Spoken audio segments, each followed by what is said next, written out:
이게 정신이 없습니다. 목사가 위에서 기도 많이 해주시기 바랍니다. 고린도전서 11장 23절에서 29절 말씀까지 제가 봉독해 읽겠습니다.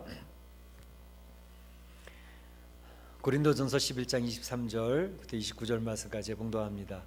내가 너에게 전한 것은 주께 받은 것이니 곧 주 예수께서 잡히시던 밤에 떡을 가지사 축사하시고 떼어 이르시되 이것은 너희를 위해 하는 내 몸이니 이것을 행하여 나를 기념하라 하시고 식후에 또한 그와 같이 잔을 가지시고 이르시되 이 잔은 내 피로 세운 새 언약이니 이것을 행하여 마실 때마다 나를 기념하라 하셨으니 너희가 이 떡을 먹으며 이 잔을 마실 때마다 주의 죽으심을 그가 오실 때까지 전하는 것이니라.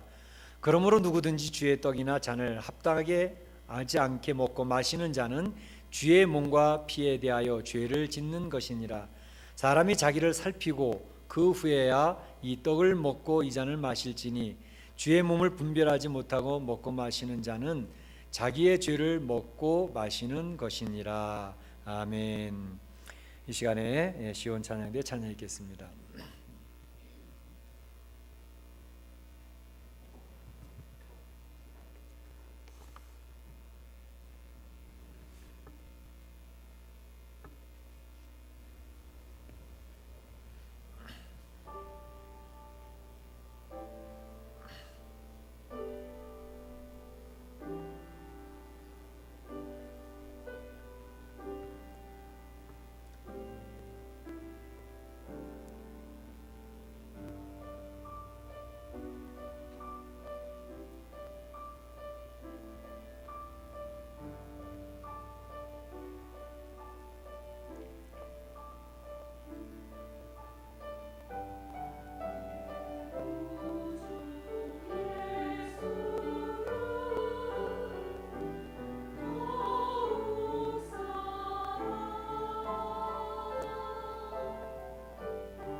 아멘, 아멘, 감사합니다.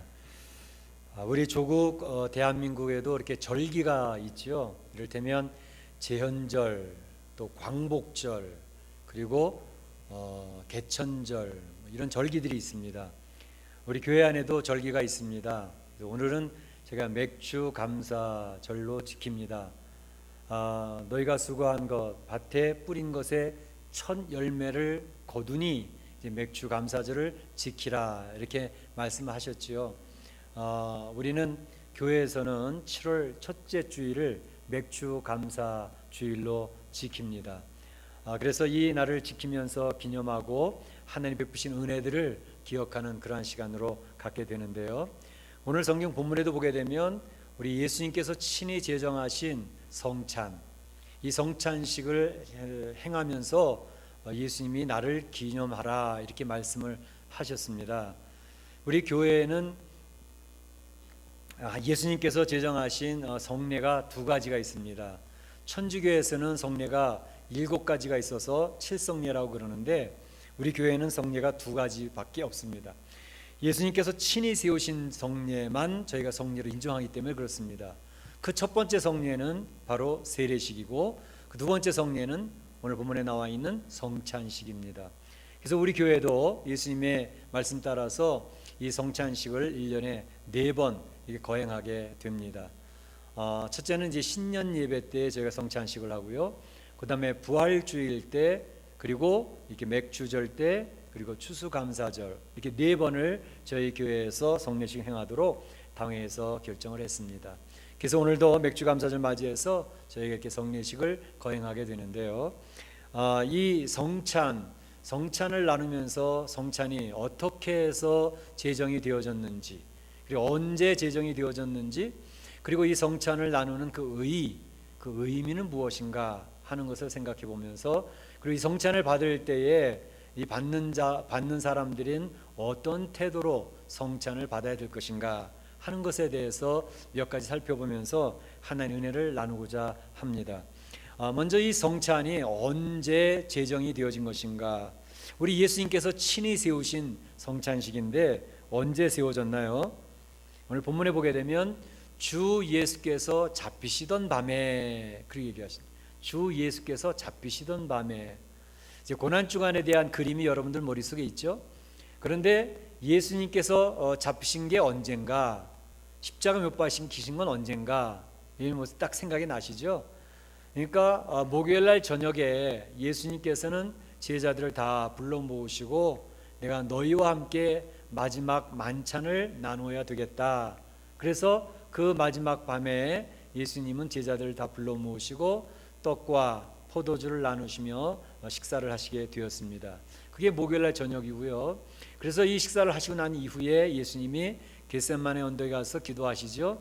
그 기도하시다가 이제 기도가 다 끝날 때, 제자들은 기도에 실패한 상황이었지만 예수님은 정말 그 땀방울이 핏방울 같이 되도록 전심을 다해서, 있는 힘을 다해서 기도를 마치셨을 때, 마침 이제 예수님을 잡으러 올라온 사람들이 있었지요. 그래서 예수님께 잡히셔서 그 한밤중에 잡히셔서 예수님은 이제 새벽녘에 가야바 법정, 빌라도 법정 가서 사형 선고를 받고 십자가에 못 박히신 것이 바로 금요일 날 아침 9시에 십자가에 못 박히시게 된 것이죠. 그리고 6시간 동안 십자가에 달리셨다가 완전히 기진맥진해 있던 예수님은 오후 3시가 됐을 때 완전히 운명하시게 되어졌던 것이 고난주간의 하나의 그림입니다. 그러니까 예수님이 이 만찬을 나누신 것은 목요일날 저녁 밤 그 제자들과 함께 식사를 나누게 되었던 것이지요. 그런데 사실 이 목요일날 밤에 식사를 나누는 것은 그냥 보통 때 나누는 그냥 평범한 식사가 아니었습니다. 그것은 예수님이 그렇게도 소원하셨던 유월절 식사였습니다. 그러니까 유월절 식사를 제자들과 내가 이 식사를 너희와 함께 먹고 마시기를 그렇게도 원하고 원하였노라, 이렇게 말씀하셨거든요. 이게 특별한 유월절의 식사를 드시는 그 자리에서 이러한 제정이 이루어지게 됐다는 것입니다. 유대인들에게는 절기가 3가지가 있죠. 출애굽기 23장에서 하나님이 말씀하신 대로 3가지의 절기를 지키라, 이렇게 말씀하셨습니다. 3가지 절기는 유월절과 맥주절과 수장절, 이 세 가지입니다. 이 내용에 대해서는 지난번 맥주절 때 제가 좀 자세하게 설명을 드렸는데요. 간단히 한번 복습을 해보면 이 수장절은 모든 추수를 마친 후에 그 알곡들을 창고에 저장하는 그러한 절기가 수장절입니다. 장막절이라고 그러기도 하고요. 그런데 바로 이 수장절은 오늘날 우리가 지키고 있는 추수감사절과 맥이 닿아져 있죠. 그래서 추수를 모두 마친 후에 오곡백과에 결실을 놓고 하나님께 감사를 드리는 절기 추수감사절과 수장절이 연결이 되어져 있습니다. 물론 영적으로 해석을 하면 이제 예수님이 재림할 때에 알곡된 성도들을 구별해서 하나님 나라로 저장하고 하나님 나라로 부르는 그러한 절기, 예수님의 재림과 연관이 되어져 있는 영적인 해석도 될 수가 있겠습니다. 그런가 하면 이제 맥주절은 이제 그 밀의 추수를 하면서 하나님께 드리는 절기입니다. 특별히 그들이 밭에 뿌린 것에 첫 열매를 거두는, 그래서 하나님께서 첫 열매를 거둘 수 있도록 도와주셨다고 그들이 기억을 하며 드린 절기이기 때문에 초실절이라는 말을 쓰기도 합니다. 첫 열매, 첫 번째 열매를 거둔다 해서 초실절의 말을 쓰기도 하고요. 또 그런가 하면 77절이라는 이런 별명도 있는데, 왜 그러냐 하면 6월절을 지키고 난 다음부터 일주일씩 7번 지난 다음에 지키는 절기가 맥주절이었기 때문에 77절이라는 말을 쓰기도 합니다. 그러니까 77이 49, 49일이 지난 다음 날 지키는 절기가 맥주절이 되겠습니다. 그래서 다른 말로는 또 50일째, 그러니까 49 지난 50일째 드리는 절기이기 때문에 오순절이라는 말을 쓰기도 합니다. 신약 성경에는 오순절이라고 하는 말이 자주 나오죠. 그래서 이 오순절 하면 우리가 기억되는 게 뭐예요? 사도행전에 나와 있는 것처럼 성령이 강림하심으로 그때에 많은 사람들이 이 성령이 충만해져서 예루살렘 교회가 창립되어지는 그런 날이 바로 오순절 날입니다. 그러니까 맥주절은 무엇과 연결되어 있냐면 성령 강림절과 연결되어져 있고, 또 교회, 이 세상에 있는 신약 성경의 첫 교회, 예루살렘 교회가 탄생하는 절기이기 때문에 교회 창립일이라고 말할 수도 있는 중요한 의미가 있는 것입니다. 그래서 우리가 맥주절을 지킬 때에 이제 하나님께서 베푸신 은혜들을 기억을 하면서 이 맥주절을 지키는데, 이제 지난 6개월 동안 하나님 베푸신 은혜들을 한번 손꼽아 보면서 지키자 해서 7월 첫 주에 각 교회들이 맥주절을 지키기도 하는 것이죠. 그런가 하면 6월절은 이미 많은 설명을 드려서 여러분 잘 알고 계시겠죠. 6월절은 이스라엘 백성들이 애굽 땅에서 종살이하고 있을 때에 모세라고 하는 리더를 하나님이 세우심으로 그 종살이에서 해방되어지는 해방절입니다. 그러니까 우리나라로 얘기하면 광복절이라고 말할 수 있겠죠.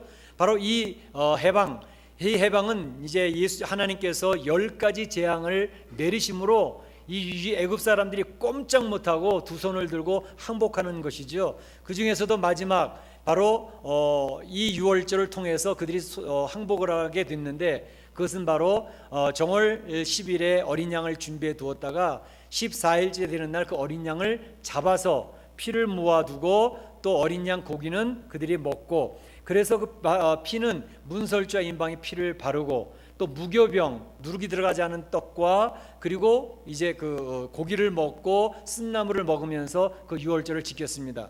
그날 밤에 이 어린 양의 피를 발랐던 그러한 유대인의 집에는 죽음의 신이 들어가지를 않고 지나가 버립니다. 그래서 이 6월절이라고 하는 말은 영어로 패스오버라 그러죠. 패스오버라는 말은 지나갔다 그 말입니다. 죽음의 신이 그 집을 들어가지 아니하고 지나갔다. 6월절도 한자어로 되어진 것은 넘어간다는 뜻입니다. 6월달에 지키는 절기라서 6월절이 아니고 바로 넘어간다, 죽음의 신이 지나갔다라는 말에서 6월절이 되는 것입니다.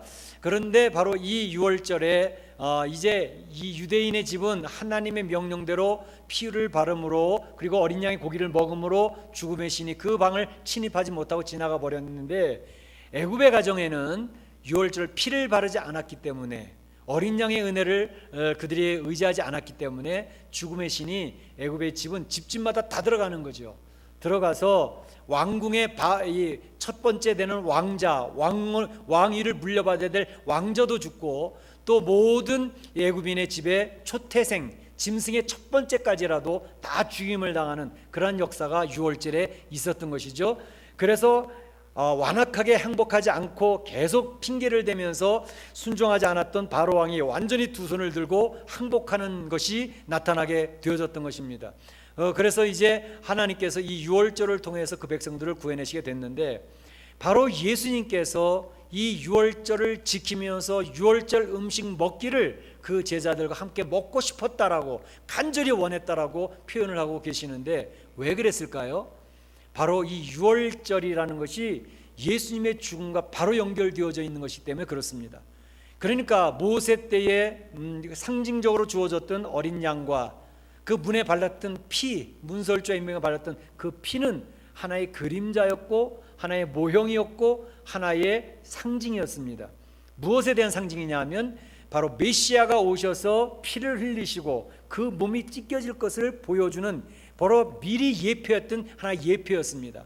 그러니까 지금 이 6월절에 그들이 한 이스라엘의 역사 동안에 계속 6월절을 지키면서 어린 양을 먹고 피를 보고 하는 그러한 절기를 지켜왔는데, 그것에 대한 실제 본체가 누구냐? 그것은 바로 오늘 이 6월절을 먹고 있는 예수님이었다는 것을 그 제자들에게 확실하게 보여주고 교육시키기 위한 자리였기 때문에 그렇습니다.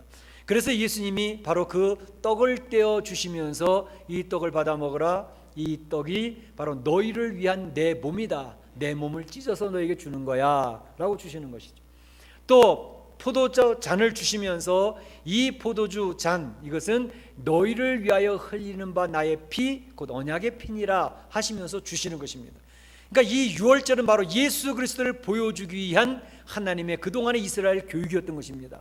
그것의 본체 되신 예수님이 지금 그 몸이 찢어지시고 흘리시는 피를 바로 내일 아침에 되어지면 보여주게 되는 것이죠. 그 제자들이 그것을 알려주고 계셨던 그 자리에서 성찬식을 행함으로 이 떡과 포도주를 나누어 먹음으로 예수님이 다시 오실 때까지 예수님의 죽으심을 기념하라, 나를 기억하라, 이렇게 말씀하고 계시는 것입니다. 그래서 이것에 대한 의의는 무엇인가? 의의는 이미 설명드렸지만 좀 더 구체적으로 설명을 드리면, 말씀드렸던 것처럼 그 떡은 바로 예수님의 몸입니다. 그 피는 예수님이 흘리신 예수님의 피, 언약의 피가 됩니다. 그래서 세 가지를 생각해 볼 수 있는데, 이것은 새 언약의 의미가 있습니다. 새 언약, 예수님이 그 몸을 찢으시고 떡을 주시고 예수님이 그 피를 흘리셔서 포도잔을 주시는 것은 새 언약의 표시입니다. 그럼 새 언약이면 옛 언약이 있다는 것을 의미하죠. 옛 언약은 무엇이었을까요? 모세가, 물론 아브라함 때부터 언약이 주어졌지만 모세가 시내산에서 받았던 율법, 그러니까 시내산 언약, 그 언약이 옛 언약입니다. 그래서 율법을 그 백성들에게 주심으로 이스라엘 백성들이 그 율법을 지키는 공동체가 되기를 하나님이 원하셨습니다. 그 율법대로 살기를 원하셨습니다. 그런데 그 율법을 지키는 백성들이 별로이 없었습니다. 하나님 앞에 그들은 하나님의 이름을 불러오고 있었고 하나님 앞에 속죄 제사를 드리고 있었고 기도를 하는 백성이 되었지만, 그들의 모습은 형식적인 제사요, 형식적인 율법 지킴이었지, 그 율법의 본질인 정말 이웃을 사랑하고 하나님을 사랑하는 그 본질은 사라져버린 채 그저 형식적으로 율법을 지키고 있었다는 것이죠. 그래서 하나님께서는 더 이상 너희들을 나의 백성으로 삼을 수가 없다. 하나님의 백성은 하나님의 말씀을 지키고 통치받는 백성이어야 하나님의 나라고 하나님의 백성이 되는 것인데, 그것을 지키지 않으니 너희 이 율법을 폐할 수밖에 없다. 그래서 하나님께서 솔로몬 성전에서 그 하나님의 영이 떠나버리지 않습니까? 요즘에 우리가 이제 에스겔서를 새벽기도에 보고 있습니다. 예레미야를 다 보고 에스겔서를 보고 있는데 거기서 계속 강조하는 내용이 그겁니다. 솔로몬 성전에서 하나님의 임재가 떠나와 버리시면서 지성소에서 성소로, 성소에서 문지방으로, 문지방에서 현관으로, 현관에서 동문 감람산으로 빠져나가시는 하나님의 영을 보여주시더니만, 하나님이 떠난 성전은 곧바로 바벨론 군사가 쳐들어와서 솔로몬 성전을 완전히 망가뜨리고 말았습니다. 하나님의 백성은 바벨론에 포로로 끌려와서 70년간 포로 생활을 하게 되어졌지요. 그러니까 하나님이 임재하지 않는 백성은 아무 의미가 없는 것입니다. 이름만 이스라엘 백성이었지, 하나님의 언약을 지킨다고 했던 그 형식만 있었지, 본질은 하나님의 백성의 권한과 의무를 이미 상실해버린 것이었죠. 그런데 바로 하나님께서 에스겔서에서 다시 이야기를 하십니다. 그러나 하나님의 백성을 새롭게 세우겠다. 하나님의 언약을 새롭게 하겠다. 그래서 에스겔서 예레미야서 31장 31절부터 보게 되면 새 언약을 세우리니 하면서 이야기를 하십니다. 또 에스겔서 36장 26절도 마찬가지입니다. 새 언약에 대한 강조의 내용이 나옵니다. 그 내용은 뭐냐 하면 내가 새 언약을 세우겠는데 이젠 옛날처럼 돌판에다가 율법을 새겨서 너희 율법대로 살아라 이렇게 하는 거 안 하겠다는 얘기죠. 이제는 내가 내 백성들 마음판에다가 나의 법을 직접 새기겠어. 하나님이 얘기를 하십니다. 그래서 하나님의 선택한 하나님의 백성들 마음판에다가 예수 그리스도의 사랑과 예수 그리스도의 법을 직접 새겨서 그 예수 그리스도의 사랑을 따라 살아가는 그 백성을 내가 구별해낼 거야. 이렇게 얘기를 하시는 것입니다. 그리고 에스겔서 36장 26절에도 보게 되면 바로 내가 새 영을 주겠다. 새 마음을 부어주겠다. 그러니까 그 마음판에 하나님의 법을 새긴 그 백성에게는 새 영이 오는 겁니다. 성령, 홀리 스피릿. 성령이 오시면 그 성령이 그를 이제 주관하시는 거예요. 그리고 새 마음이 그를 주관하기 때문에 굳은 마음을 제하여 버리고 부드러운 마음을 주게 하여서 이제 내가 그들은 내 백성이 되어지고 나는 그들의 하나님이 될 것이다 라고 회복과 새 백성을 세우는 새 언약을 선포하십니다. 그러면서 그 새 언약의 본체는 누구냐? 바로 그 본체가 오늘 예수 그리스도가 되시는 것입니다. 예수님이 십자가의 죽으심과 부활하심을 통해서 새 언약을 그 백성들과 새 계약을 체결하시는 것이죠. 그래서 이 말씀으로 인해서 새 언약을 받은 백성이 내 백성이 될 것이고 내가 보호하고 내가 지키고 내가 그들을 하나님의 나라로 인도할 것이다 라고 하나님이 선언하시게 된 것입니다.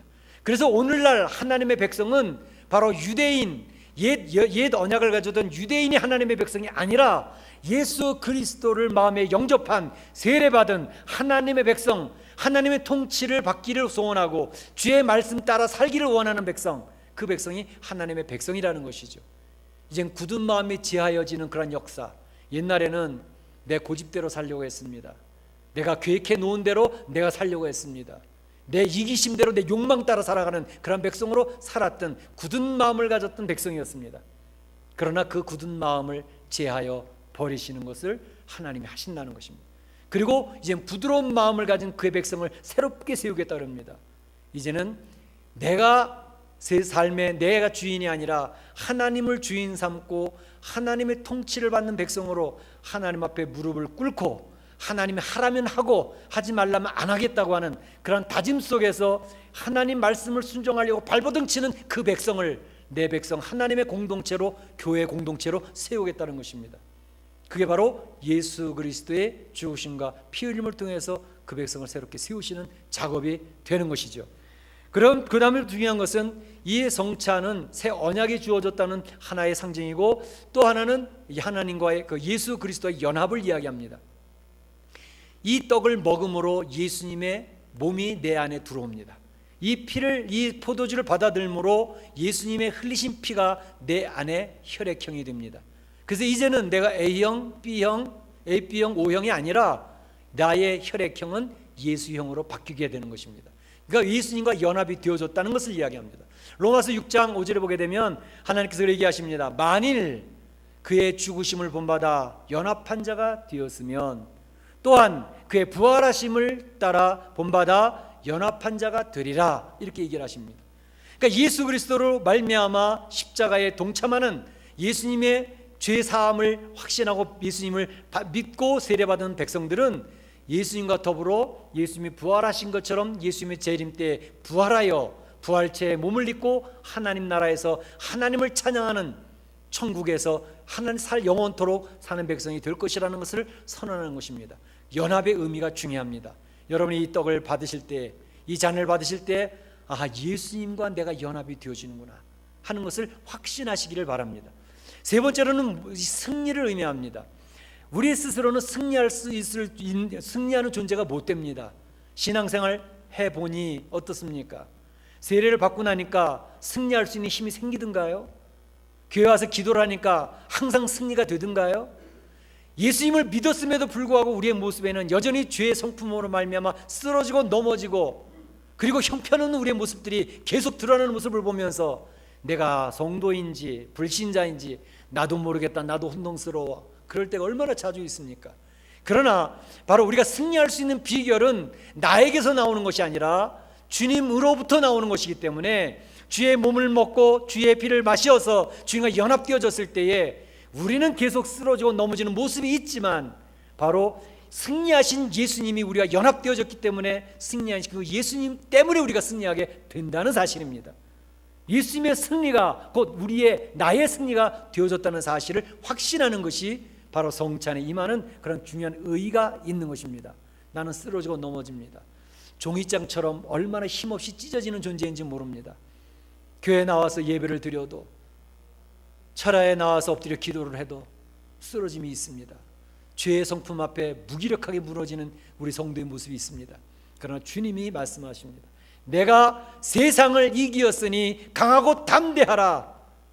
주님과 함께하여 승리를 체험하라고 이야기를 하시는 것입니다. 우리가 승리를 얻게 되는 것은 예수님의 승리 때문입니다. 그래서 우리 사랑하는 성도들이 이 성찬을 받아들 때, 우리는 새 언약을 받은 존재, 하나님의 백성이구나, 주님과 연합되어졌구나, 이 주님이 승리하신 것처럼 주님과 연합되어져서 내가 승리를 경험하게 되겠구나 라는 확신을 가짐으로, 나를 기념하라 하신 주님, 예수님을 기념하라고 하시는 주님, 이 말씀을 기억하고 오늘 우리는 예수님 앞에 이 예배를 통해서 찬양을 드리고 있습니다. 예배를 드리고 있습니다. 주님을 경배하는 시간을 우리가 갖고 있는 것입니다. 그러면 이 성찬을 받게 될 때 어떻게 성찬을 받을 것이냐 하는 것입니다. 두 가지를 말씀을 드리겠습니다. 먼저 성찬을 받을 때 자신을 살피고 이 떡과 포도주를 받으라, 이렇게 이야기를 하고 있습니다. 이 말씀을 주어졌던 배경은 고린도 교회가 배경입니다. 고린도 교회는 이 세상에 있던 교회 중에서 교회들이 가질 수 있는 모든 문제를 다 가지고 있던 교회입니다. 고린도 교회는 파당이 있었습니다. 서로 좋은 사람끼리 끼리끼리 모이고 서로 나누어지는 그런 모습이 있었습니다. 송사의 문제가 있었습니다. 음행의 문제가 있었습니다. 재판의 문제가 있었습니다. 또 은사의 문제가 있었습니다. 별별 문제가 다 있는 교회가 바로 고린도 교회였어요. 그런데 오늘 본문에서 사도 바울이 고린도 교회에 주의를 주고 있는 것은 뭐냐면, 너희가 성찬을 나눌 때에 성찬을 잘못 받고 있다라고 지적을 합니다.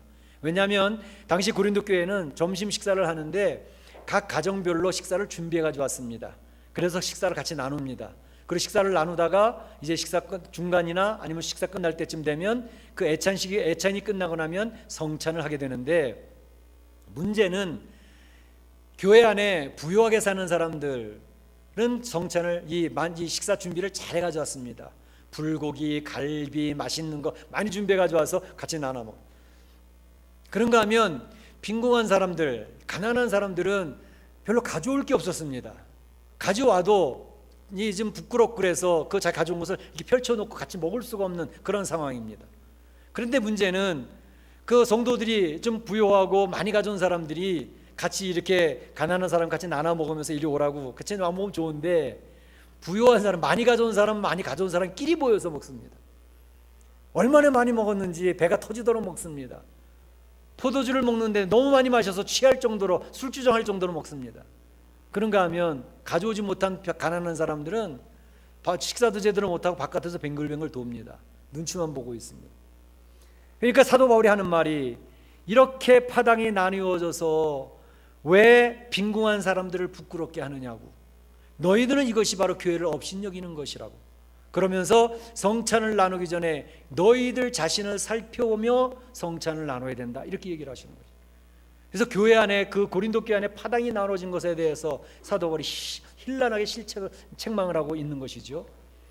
사실 교회의 중요한 것은, 교회는 가난한 자들이 포용되어지는 곳이어야 됩니다. 교회는 힘없는 자들이 위로받는 곳이 되어져야 됩니다. 교회는 아무것도 가진 자가 없는 사람들이 편안해질 수 있는 곳이 되어져야 됩니다. 그게 교회의 특징입니다. 그러니까 바로 교회 안에 이러한 일들이 이루어지면 가난한 자, 힘없는 자, 권세도 없는 자, 많이 배우지 못한 사람들이 교회에 들어와서 편안해질 때 그 교회는 따뜻하고 푸근한 공동체가 됩니다. 우리 주님이 신방했던 것을 살펴보십시오. 누구를 신방하셨나? 권세 있던 대제사장도 신방 안 했습니다. 권세 있던 당시에 정치인들 신방 안 했습니다. 예수님이 찾아갔던 곳은 병든 사람이었습니다. 병원도 못 가는 사람들 찾아가서 치료해 주셨습니다. 가난한 거 먹을 거 없는 사람 찾아가서 먹을 거를 나눠줬습니다. 예수님이 힘썼고 예수님의 시선은 항상 힘없고 연약하고 연약한 약자들을 찾아가면서 그들을 불러 모아서 예수님 안에서 쉬도록 하셨습니다. 죄 지어서 쩔쩔매고 신음하는 자들 찾아가서 죄의 책감을 해결해 주셨습니다. 바로 그런 부분들입니다. 교회는 그런 일을 해야 되는 것입니다. 우리 한국교회가 부흥할 수 있었던 것은 초창기 한국교회는 그런 일을 잘했습니다. 그러나 지금 한국교회가 세속화되어지는 이유는 바로 그렇게 하지 않기 때문에 교회가 힘을 과시하고 가진 것을 과시하기 때문에 교회가 많은 믿지 않는 사람들에게 손가락질 받고 있는 모습이 되어졌습니다. 오늘날 사도 바울은 우리에게 요청합니다. 교회는 따뜻하고 푸근해져야 된다. 힘없는 자들이 쉴 수 있는 곳이 되어야 된다. 죄 가운데서 신음하는 사람들이 와서 위로받을 수 있는 곳이 되어야 된다. 바로 그 얘기를 하면서 얘기를 합니다. 그러니 너희가 많이 배고파서 그렇게 많이 먹었다 그러거들랑 집에서 밥 먹고 와, 그렇게 얘기를 했습니다. 너희가 누구든지 시장하거든 집에서 먹을지니 밥 먹고 와라. 형제들이 모일 때에 그 가난한 사람들도 와서 먹을 수 있도록 좀 기다렸다가 먹어라. 기다렸다가. 그러니까 교회는 있는 자 없는 자가 서로 공평하게, 없는 자가 너무 위축되지 않도록 그렇게 만들어주는 것이 교회입니다. 바로 사도 바울은 그 교회의 본질을 그렇게 설명하고 있는 것이죠. 그래서 이 성찬을 나눌 때 그러한 모습 속에서 교회가 아름다워져야 된다는 것을 이야기하고 있는 것입니다. 두 번째로 얘기하는 것은 뭐냐면 바로 자기를 살필 뿐만 아니라 성찬을 받아들면서 결단하고 결심함이 필요하다. 무엇을 결단하고 무엇을 결심하는? 자, 내가 너희를 위해서 내 몸을 갈기갈기 찢어서 지금 나눠주는 거야. 너희를 위해서 나의 피를 물까지 맑게 흘리면서 내 피를 너희들에게 나눠주고 있어. 그런데 너희는 나를 위해서 뭐 해주고 있니? 묻고 계십니다. 너희는 나를 위해서 희생한 게 뭐 있니? 예수를 위해서 수고함이 무엇 있니? 교회를 위해서 너희들이 무엇을 수고하고 있니? 너희들이 그 우리의 교회를 생명같이 사랑하고 있니? 라고 묻고 있는 것입니다. 내 너를 위하여 몸보로 피 흘려 네 죄를 속하여 너 위에 몸을 주었건만 넌 무엇하느냐? 넌 날 위해 무엇 주느냐? 우리 찬송가에 있죠? 주님이 우리에게 묻습니다. 내가 너를 위해 내 온 생명과 내 몸을 다 주었건만 너희는 시간이 없다고, 나는 가진 게 없다고, 나는 지금 너무나도 힘들다고 주님 앞에 나와서 헌신함이 있는가 묻고 계시는 것입니다. 우리 주님이 요구하시는 것입니다. 사랑하는 성도들이 되라. 서로 사랑하고 서로 배려하면 너희가 곧 내 제자인 줄 알리라. 오늘 교동문에도 나왔잖아요. 여러분 지난주 암송은 암송 구절입니다. 그러면서 얘기하시는 것이 한 가지 더 붙인다면 너희는 이 떡과 잔을 마시면서 주의 죽으심을 그 오실 때까지 전하라. 이렇게 얘기했어요. 주의 죽으심을 오실 때까지 전하라. 사실 예수님의 사랑을 체험한 사람은, 하나님이 살아계시다는 것을 경험한 사람은 전하지 않고는 못 베깁니다. 예수님이 나를 사랑해 주셨는데, 내가 너무 실망하고 너무 좌절하고 쩔쩔매고 자살할까 말까 그러고 있는데 주님의 음성이 들리면서 나를 위로해 주신 그 경험이 있었는데, 주님이 나를 사랑해 주셨는데 그것을 어찌 증거하지 않을 수가 있으랴. 그걸 증거하는 사람이 예수 믿는 사람입니다.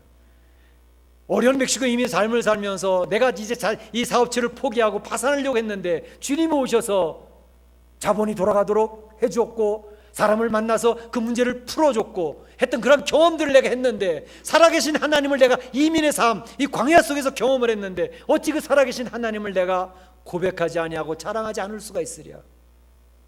복음은 경험한 사람이 증거하는 것입니다. 예수님을 체험한 사람이 예수님의 사랑을 자랑합니다. 살아계신 하나님을 경험한 사람이 우리 하나님은 분명히 살아계시다고 이야기를 하는 것입니다. 오늘 예수님이 이야기하십니다. 너희들이 성찬을 받아들 때에 하나님의 사랑, 주님의 그 사랑을 경험하면서 증거해 주지 않으련 묻고 계십니다. 사랑하는 성도 여러분, 오늘 우리가 떡과 잔을 나눕니다. 예수님의 나 사랑하심, 나 인도하심을 경험하셔서 그 주님 앞에 사랑의 고백을 하시고 그 주님 증거하며 살겠노라고 다짐하시고, 내가 가진 게 없으니 주님 어떻게 헌신할까요? 내 마음만은 주님 앞에 헌신드립니다. 고백하면서 성찬을 받아드시면 좋겠습니다. 찬송가 311장 1절만 두 번 부르고 우리 성찬을 나누도록 하겠습니다. 311장입니다.